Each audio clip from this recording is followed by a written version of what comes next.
أعوذ بالله من الشيطان الرجيم بسم الله الرحمن الرحيم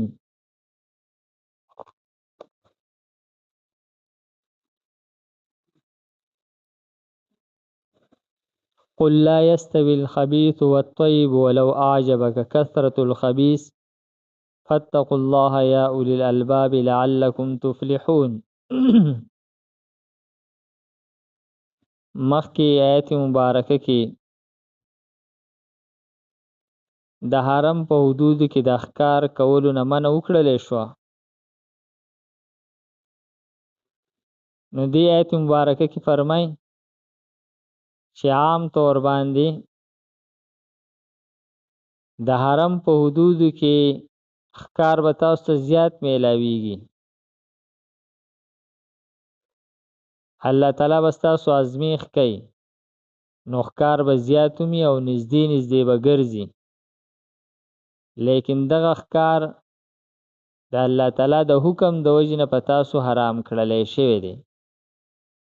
یا دغه شانتې هر حرام مال چې هغه عام طور باندې سیوایي او حلاله ګټه چې دا کمی، نو تاسو ته به حلال مال کم ښکاري او حرام به تاسو ته سیوا ښکاري. لیکن دا چې حلال دغه لږ مال دا دغه حرام ډیر مال نه غوره دی، او دغه حرام ډیر مال دا پلیت دی، دا د حلال مال سره برابر نه دی. فرمای قل تو ورته وایا لا یستوی الخبیث، نه دی برابر پلیت، والطیب او پاک او پلیت برابر نه دی. ولو اعجبک کثرة الخبیث، اگر چې خلګي پتا باندې زیاتواله د پلیت حرام مال اگر چې تا ته زیات لګي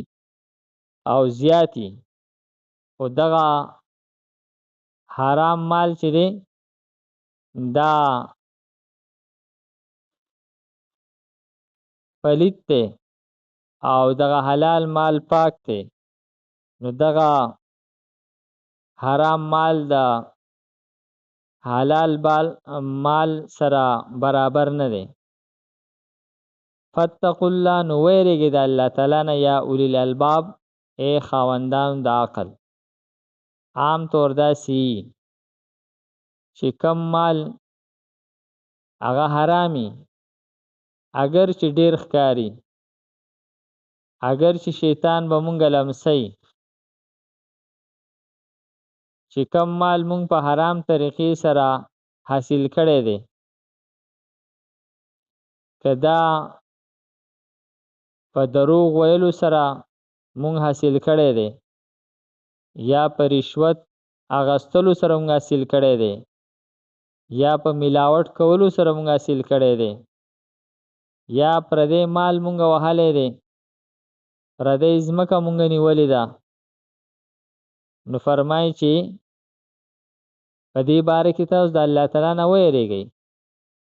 د عقل خاوندان په دې خبره پوهیږي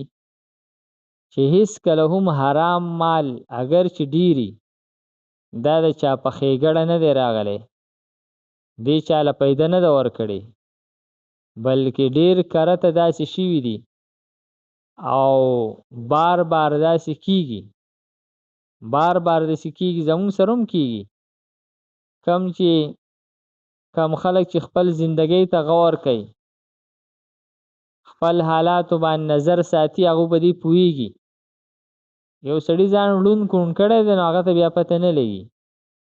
لیکن کم خلک چې د عقل خاوندان یې هغه به دې پوهیږي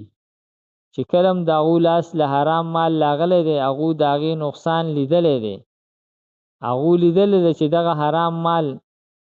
د هغوی هغه حلال مال هم ځان سره هلاک کړی دی. کله هم چې یو هوښیار سړي ته څه حادثه او څه مسله را پیښه شي، د تاڼې او د تحصیل او د بې وخته د مرضونو او د بې وجې د تاوانونو، دی دې پوه شي چې د ده په مال کې چرته حرام مال راننوتی دی. نو فرمایي چې د الله تعالی نه ویریږئ ای د عقل خاوندانو لعلکم تفلحون، شاید چې تاسو کامیاب شئ. یا ایها الذین آمنوا لا تسألوا عن اشیاء ان تبد لکم تسؤکم.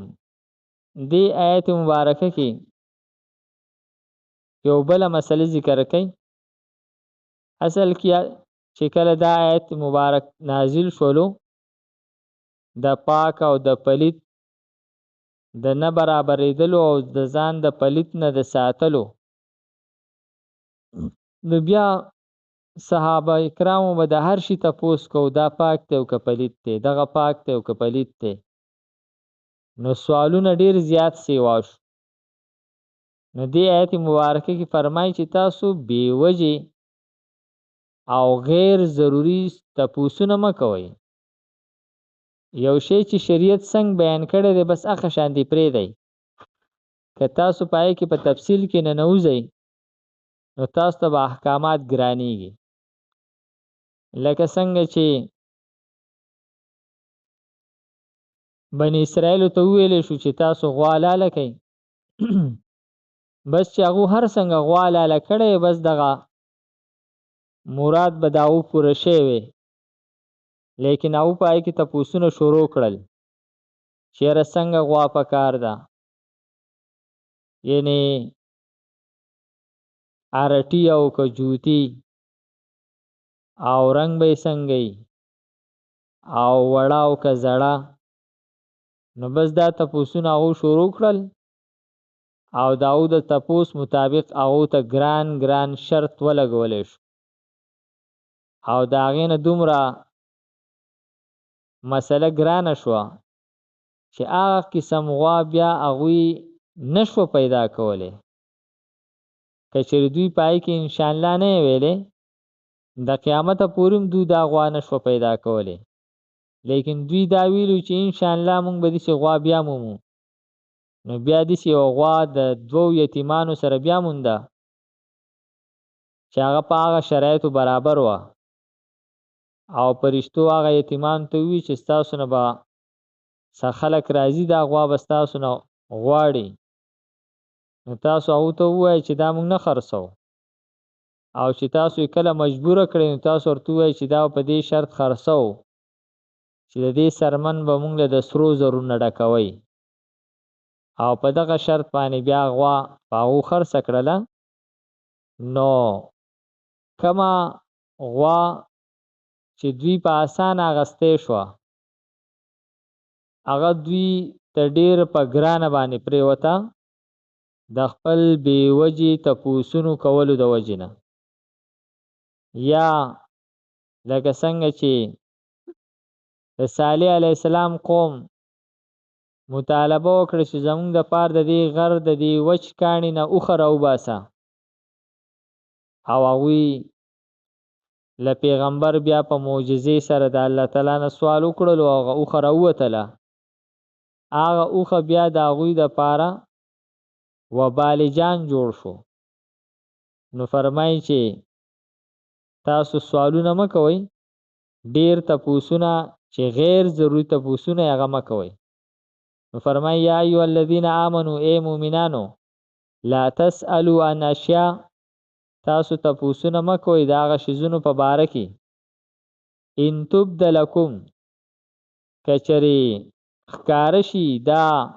تاسو ته تسؤکم نو خفه به کي تاسو، و ان تسألوا عنها او که چېرې تاسو تپوس کوئ د دغه خبرو په باره کې هینه په داسې موقع باندې ينزل القرآن چې نازلیږي قرآن پاک، یعنی الله تعالی پیغمبر ته وحی نازلی قرآن پاک نازلیږي د وحی سلسله شروع ده. تاسو چې څه تپوس هم کوئ الله تعالی به هغه پیغمبر ته بیانوي، تاسو ته به هغه بیانېږي، لیکن تاسو ته به مشکلات جوړېږي. نو فرمایي چې تبد لکم تاسو ته به الله تعالی بیانوي که تاسو هر څونه تپوسونه کوئ، لیکن دا به تاسو ته ګرانه شي. عفا الله عنها تاسو چې څومره تپوسونه کړي دي هغه الله تعالی معاف کړي دي آینده لپاره ځان ساتئ والله غفور حلیم او الله تعالی بخونکی دی او بردبار دی قد سألها قوم من قبلكم او یقینا تپوسونه کړي یو قوم مخکې ستاسو نه ثم اصبحوا بها کافرین او بیا شول دوی په هغې سره انکار کوونکي کافران لکه د صالح علیه السلام د قوم واقعه چې هغوی د اوښې مطالبه وکړله چې موږ له د دې وچ کمر نه بلار به اوښه راوباسه نو هغه بیا د هغوی دپاره وبال جان جوړ شولو چې هغه اوښه به هغې به ټولې اوبه په یوازې څکلې او کوم ځای به چې هغه په چراګاه کې سریده نو بیا به نور څارو د هغې نه ګبراوېدل یریدل به او سر به یې نه کو چې په آخر کې هغوی بیا د هغې قتلولو ته مجبوره شول او د الله تعالی د حکم نافرمانی وکړله او هغه بیا په هغو باندې د عذاب د راتللو سبب وګرځېدو نو فرمایي چې تاسو دغه شان سوالونه مه کوئ دا د سوره مائده 100 نمبر آیت دی قل ته ورته ووایه لا یستوی الخبیث نه دی برابر پلید والطیب او پاک ولو اعجبک کثرة الخبیث اگر چې ډیر خلګي تا ته زیاتوالی د پلید فاتقوا الله نو ویریږه د الله نه یا اولی الالباب ای خاوندانو د عقل لعلکم تفلحون شاید چې تاسو کامیاب شئ یا ایها الذین آمنوا ای مؤمنانو لا تسألوا عن اشیاء تاسو تپوسونه مه کوئ د هغه شیزونو په باره کې ان تبد لکم که چېرې ښکاره شي تاسو ته تسؤکم نو خفه به کي تاسو وان تسألوا عنها که چېرې تاسو تپوس کوئ د هغې په باره کې حین په هغه وخت کې ینزل القرآن چې نازلیږي قرآن پاک تبد لکم نو ښکاره به شي تاسو ته عفا الله عنها معافي کړې ده الله تعالی د دې نه والله غفور حلیم او الله تعالی بخونکی دی مهرب او بردبار دی قد یقینا سألها تپوس کړو د دې قوم یو قوم من قبلکم مخکې ستاسو نه ثم اصبحوا بیا شول دوی بها پای سره کافرین انکار کوونکي